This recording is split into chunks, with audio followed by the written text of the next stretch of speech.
I'm Lindsay Maloney, and this is the Book Your Dream Clients podcast. I built a six-figure coaching business while raising my 3 babies and working a 9 to 5, and I'm here to help you break free from the hustle mentality that's been holding you back from reaching your full potential so you can know your worth, step into your own power, and of course, book your dream clients. Welcome back to another episode of the Book Your Dream Clients podcast. I'm so excited to share this episode with Cara with you guys today. Cara is such an inspiration and she's so fun to listen to. She is very open with her corporate career at LinkedIn and how she balances that with her coaching business. So sit back, relax, and enjoy. Cara, thank you so much for being on the Book Your Dream Clients podcast. I am so excited you are with us today. Hello, thank you so much for having me. I'm excited to be here. I'm excited to chat with you, and I feel like this could probably be one really long episode, so we'll have to just keep it short because I think that we could talk forever. We already have met, and I think that we kind of clicked right away. Why don't you go ahead and tell everybody what you are all about so they can feel the same way? Tell us about what you do and who you serve. Amazing. Yes, we could definitely talk forever. Guys, just so you know, I asked Lindsay to be my best friend via Instagram chat. That's how I roll. So if you connect with me on Instagram, don't be surprised if we become best friends. But yes, so great to meet you all. My name is Cara Barone. I have lived in London the past 3.5 years and just moved to Australia. But as you can hear, I am American. So my alter ego is Cara. So call me Cara or call me Cara, whichever you prefer. But I have been a long time corporate ladder climber. So I currently work full-time as a consultant at LinkedIn. I've worked in the Valley, so San Francisco area, London, and now Sydney. And I also have a full-time coaching business where I help corporate women with their strategy, get clarity, messaging, start, grow, and scale their business. And my whole spiel is in 1 to 2 hours a day, because that is what I have been able to do somehow, juggle my crazy career and really build this online business of my dreams. I love that. And you're such a rare treasure. And I remember when you asked me to be best friends on Instagram, I remember telling my husband, and she asked me to be her best friend. Isn't that amazing? And he just looked at me like, what? Yeah, I'm weird like that, but it's how I roll. I just know my people. I love weird people. Okay. So you are so open with your 9 to 5. And I love that because it gives so many people inspiration you can have both things. And you've traveled all over the place. And I love that you say 1 to 2 hours a day. Tell us about that. How is that even possible for somebody who's climbing the corporate ladder? Yeah, it's not always easy. So the other thing you guys should know about me is I always keep it real. It's always real talk here. And Lindsay and I did an interview on that as well. So it doesn't happen overnight. It takes a lot of discipline and a lot of prioritization. So like you heard at the beginning, I woke up, well, actually I didn't mention this yet. I woke up at 6:30 this morning and started my call. So I did a guest expert masterclass at 6:30 this morning. And then I had one of my masterminds I hosted for about an hour and a half, almost 2 hours, right up until my work day. So I had to get really, really clear on who I served, but then also I had to manage my time and my energy. And I do a lot of that through batching. So on Sunday, I batch out all my content for the week. And then I just know exactly what revenue generating activities I have to do, as well as serve my clients to the fullest. And I just have to be really strict on when I do what, and then create boundaries. Like, I don't want to work after 6 o'clock. I have to rest and regain my energy, knowing that my energy is the priority, right? When you're juggling all the things, you can't serve from that empty cup. So it's a lot around prioritizing and just knowing what things you should be working on. Do you do a lot of your coaching business work before you jump into your 9 to 5 work? Yeah, it's a great question. I do now. And that's why I mentioned it took a while to get here. So I used to do calls at night. So I'd get home from my 9 to 5. But I find personally, like, that doesn't excite me and I don't have great energy by the end of my day. So I had to figure out, okay, what kind of person did I want to be? I want to be the person who gets up at 6 a.m. and goes for a little walk, has some coffee first, and then I get done the things that take the highest amount of energy, or maybe especially when I was just beginning, like I didn't know exactly how much energy things were going to take, or maybe they were more challenging tasks. So I wanted to get those kind of things over with at the beginning of my day. So that's how I started prioritizing it. And then I want to be done. By the time I come home from work, I want to cook dinner and decompress. So yes, it is a newer thing now. I used to do the same thing. I used to work a lot at night, and with my three kids, by the time I have them out to into bed and I come down to sit at the computer, I'm like, oh my gosh, I am so tired. I mean, you are an exception because you are in Australia, so I'm sitting down here in my office in my pajamas podcasting, but I do not do this for everybody. You are special. Yes, it's the best friend card. Yes. Well, and I think it's like important to share those things. Like we're not just, no, I only work on certain hours. Like we have to be flexible too for, for growth in our business as well. But yeah, like starting your coaching business work in the morning, that's my favorite thing to do too, because it's my favorite thing to do ever. So I want to start my day out with my favorite thing to do ever. So why don't you Totally. tell me about the people who come to work with you? Are they working a 9 to 5 as well? And they kind of want the same lifestyle as you? What are they coming to you exactly for? Yeah, I would love to share a bit about my journey here because I have clients that I'm just obsessed with now. I can't wait to speak with. I mean, I'm checking my boxer on my lunch break, right, to talk to Hmm. them. But that hasn't always been the case. So I actually hid the fact that I was a corporate juggler for a while. Hmm. And reason being is every coach out there was like, no, no, no, don't tell people you're doing that because that means you're not as credible. And Hmm. I took it as a shame thing. I was like, oh, you're Yeah. right. Everyone else is full time in their business and they're talking about the multiple six figures. Like, who am I if I'm still at corporate? So I had to actually really ask myself that question. And when I was looking at my content and I was having trouble like writing my content, it was because I was hiding something. So as soon as I gave myself permission, like to fully be me and say, you know what? I'm proud of my career at LinkedIn. Like there's no shame in that.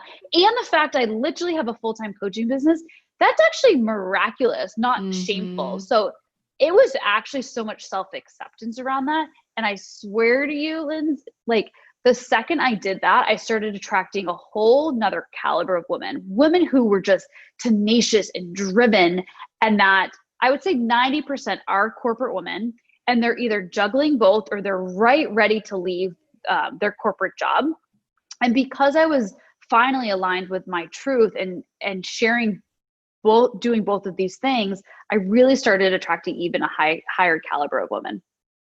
I think it's so amazing what happens when you finally are true with yourself and you don't feel like you have to be this person over here. I think it's like everything just like clicks into place immediately once you say, yeah, I do work a 9 to 5. And then this whole other group is like, so do I. And I've been looking for somebody to relate to. And we need permission to say that for some reason. And I'm glad that you shared Right. that story because I had the same thing.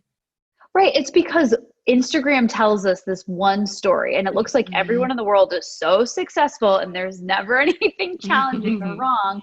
And the fact is, like, I either attract a lot of corporate women or a lot of moms because they're like, I'm not in corporate, but I feel like it's even more challenging to juggle raising a family, which I can't imagine Mhm. quite yet. So yeah, I think it just really like we only see a very very small portion of the truth on Instagram, on social media, and it creates a lot of shame. So if we could all just speak our truth a little bit more, we'll actually attract the right people.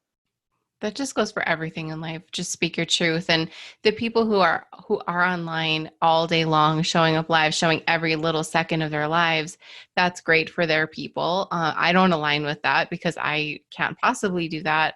And my people align with the way I do things. So you really have to tap into your own truth so people can figure out who you are so they can work with you and build that connection with you. That's so incredibly important. Absolutely. And you know what? I actually think corporate women are the most challenged with that because for so long we go into an office and we're told to say, look, think, do, act in a very Hmm. certain way, in a certain manner, and it's very polished and it's very perfectionism like driven. And so all of a sudden you come online then and you're supposed to show this side of yourself, and you might not even know what that identity is yet. I find a lot of Hmm. my clients are like, oh, who am I? Ooh, do I have permission to say and be and Hmm. do that? So I love doing work around really that identity. That is such a big thing. Those corporate women don't realize that they can be somebody completely different when they're running their own business. And I have clients just like that, and I say you have to like shed that skin when you're running your business. You cannot be that same person. What is your advice to that woman who's very like type A, and when they do something in their online business, they expect results immediately, and when they don't get them, they feel like they need to scrap it, just maybe something they would do in their 9 to 5. What is your advice to somebody who has that um, personality with their Yeah. business?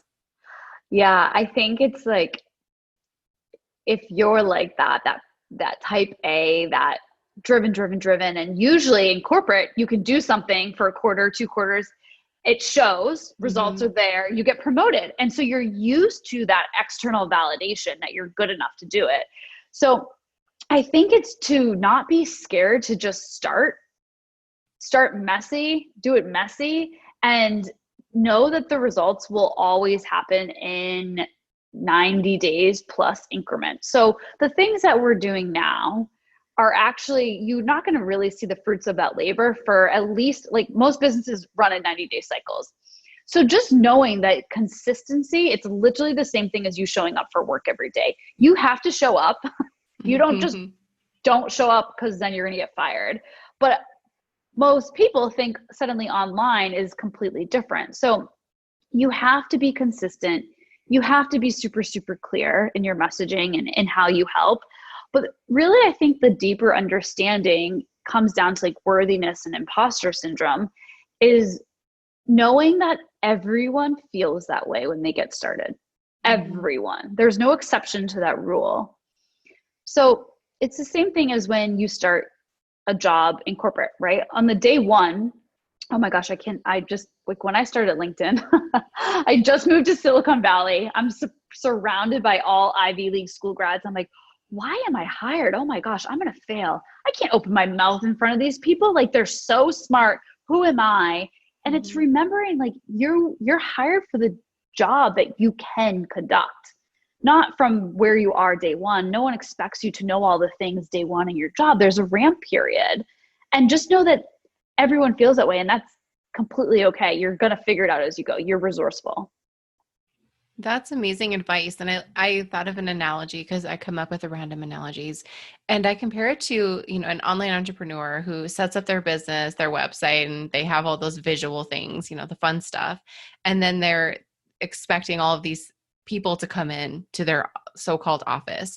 But it's like you setting up your office in an actual office building, making it all cute, and then never showing up and expecting everything to run for you. Like you have to show up every day in some way or another. And I love that a couple of weeks ago you launched a program about like showing up messy, doing it messy. That was amazing to watch, by the way. So why don't you tell us about that? Why did you do that? Oh, thank you so much. It's showing up messy has suddenly become my signature thing because I am the woman who has like messy hair in my yoga pants as much as I can be. And I realized like that is just me at my core. So it was first actually figuring out that people really identified with that. And then that has now become into my personal brand. But the reason I created that is I noticed all of these really professional, high level, amazing women I'm working with are suffering from perfectionism and imposter syndrome so bad. And they have years and years of corporate experience and expertise, and they can be charging 10 times what they're charging. They are actually way more skilled than all the influencers on Instagram. But the people on Instagram just show up and they look Hmm. perfect and put together. But my corporate women actually have more skills, but they are just afraid to put themselves out there. So I created something called the Messy Action Money Making Bootcamp because what I realized really what people needed is there are so many people who have taken all the courses. They know all the things. Mhm. They know what they need to be doing. They are just not taking the action due to perfectionism. Mhm. So I created a Google Doc and I outlined my program, specifically was not creating a cute sales page. And I just promoted barely for like, I don't know, 10 days. And Mhm. I was like, this is for the women who just needs to get out there, who knows exactly what they need to be doing, but you just need someone to give them a good kick in the butt Mhm. and make this a priority. And so I did a 5-day messy actions interview series where I interviewed women who know what it's like to hit 5 figures while juggling their 9 to 5. Thank you, Lindsay was one of them. I looked like a hot mess. All my guests were put together and looking cute. But I just want to give Whatever. women, it's true. You had makeup on and looked cute. I had big old hair. Uh, but yeah, it's just to give permission to women to act quickly without being perfect. And if that looks like me, great. If that looks like Lindsay put together with makeup on while she has her 3 other kids in the other room, that's fine too. But it's just permission to act and do it quickly. You will learn from acting quickly. Well, action moves us forward, literally. And I think so many of us think that we need to just sit behind our screen because, well, if we look busy, that means we're doing something. And if we look busy, it's like a badge of honor for some reason. And Oh, being busy isn't going to move you forward. And that's such a huge shift we have to make. And it's so hard to make. I remember how hard it was for me. So I get it, but you're not moving forward by just sitting behind your screen. isn't it so funny? The things that have made us most successful in corporate, we get to take with us, but there's also so many things you have to unlearn. Like Mhm. staying on your computer and sending emails to 10 p.m. at night is not Mhm. going to help you. It's going to lead to burnout in entrepreneurship. That looking busy may have been great if you're staying in the office late, but that's not going to do anything when it's just you as your own CEO. Oh my gosh, yeah, and it's like I don't want to do that in my 9 to 5, and so I'm not going to do it in my actual business that I really find a lot of joy from. But sometimes it feels like you're like a superhero, switching superhero costumes a few times a day, going back and forth. Now I get to be this person, and now I get to be this person. And I think that rather than stressing out about all these different mindset shifts we have to do to be who we have to be, I think it's really exciting, and I think it's empowering to know, and it's pretty cool that we can make that kind of shift, like mom, CEO, employee, lots of huge roles, lots of things, and I think that's so cool. So I think we all have to share our stories, like Cara does, like I do, so we can inspire that woman who's listening to this, thinking, I kind of want to start an online business, but I don't even know what an Instagram story is, but I think I have something to offer. Do you agree? Totally. Like we think that we have to be one person, but oh my gosh, we're women. We can wear a bunch of different hats. Like that is our superpower, right? Hmm. As long as we're not burning ourselves out and trying to do all the things and then we get no fulfillment from anything. Cause I know Hmm. a lot of us have been there as well, but absolutely. Like no one starts successful. We all want to start as successful and we find fear around climbing that like ladder in such a way, but we all learn from putting on those different hats, and we get to choose, hey, I love this hat, oh, I don't love it anymore, I'm going to evolve Hmm. again. Like that's so empowering. It really is. And I love that. And I don't want anyone to ever feel pressure to, you got to quit your 9 to 5 and that whole shtick. I'm not into that. I think that if you are happy with where you are and you want both, you can have both.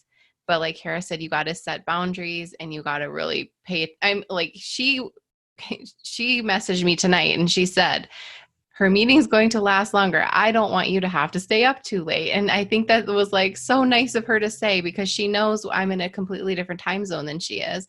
And I know that we can push ourselves almost too far sometimes. And then the next morning we're kicking ourselves. But having those online friends to kind of watch over too and be like, hey, what are you doing up so late, or stuff like that. And I think Mm-hmm. like you don't have to do this alone. So if you don't have a coach, or if you don't have a community or something where you can check in with somebody, Cara, where is your community located so they could find somebody like how I found you? Oh, yes. I do think it's so important that we look after one another. My community is my baby, and where I put all my time and love and effort is my Facebook group. So that is Corporate Women Scaling Business. And then I'm very active on my Instagram. Again, I might ask you to be my best friend, and that's at Cara Barone as well. And I think Kara will give you guys some really amazing inspiration to take that messy action because that's, again, what's going to push us all forward. And I always say, even if you take action and you don't get the results that you thought you wanted, it's still a lesson and it's feedback so you can keep pushing forward. Do you agree, Kara? Oh my gosh. I can't tell you the amount of times I have been disappointed in my results or not far along enough and blah, blah, blah. And I'm like, oh, it's because I didn't learn that lesson yet. And Hmm. it sounds kind of woo and kind of out there, but I think it's like even the same thing. I wrote a post the other day on this guy. He was a jerk, but he we were dating. I thought we were dating. He clearly didn't think we were dating because he decided to update his dating pictures with the pictures that I picked out on his Bumble profile. So that was a bit of slap in the face. But now that I look back on it, I'm like, that was a lesson. I was not meant to be with that guy. There was a Hmm. lesson in that journey, in that whole story. And it's the same as that, right? Like, look back at things, guys, that whether it's dating, whether it's a year ago, imagine some of the things that you prayed for actually came to fruition. You would Gosh. have hated that, right? So, God is always working for you or whatever you Hmm. believe. There's always something working for us. We just have to keep going. It is not our goal it's not our job to control. It is our job to actually like let go and just Hmm. have the vision and do the next step and then like let the process work out. Oh, yes. Like this morning before I started my work, I always look in, a book that will inspire me or journaling or something. And I read God Never Sleeps. And I was like, that is the best thing to hear right now. And Mm, always, God never sleeps. So we truly have to trust God to he knows where we're going and we don't, and that's pretty good totally. because there's no one else that I would hand that off to. So we have these dreams and we know we want all of this to happen for us, and the length of time might be stretched out a little bit longer for you or for her or over there, and we just have to trust that. And I think that is the entrepreneurship is just one big giant experiment, and it's pretty fun if you want it to be. Right. And I think that that's a key point if you want it to be. Hmm. We have a choice to make it feel fun or make it feel really, really difficult. That doesn't mean things are going to be easy, but it's all a perspective, right? It's all how we Hmm. look at it. So every day, sometimes we have to choose that today is going to be fun, even though we might not want to do the task, but we Hmm. get to make things be fun. Absolutely. We created it, so it's going to be amazing and it's always our choice. So I love that perspective. Kara, thank you so much for spending time with us. I appreciate everything you said. I can't wait for this episode to be released. You guys go find her and go be a part of her world. She's amazing. And again, thank you. I'm so grateful for you being here. Thank you so much, Lindsay. And thank you everyone for listening, connecting. And I can't wait to catch up with you all. Awesome.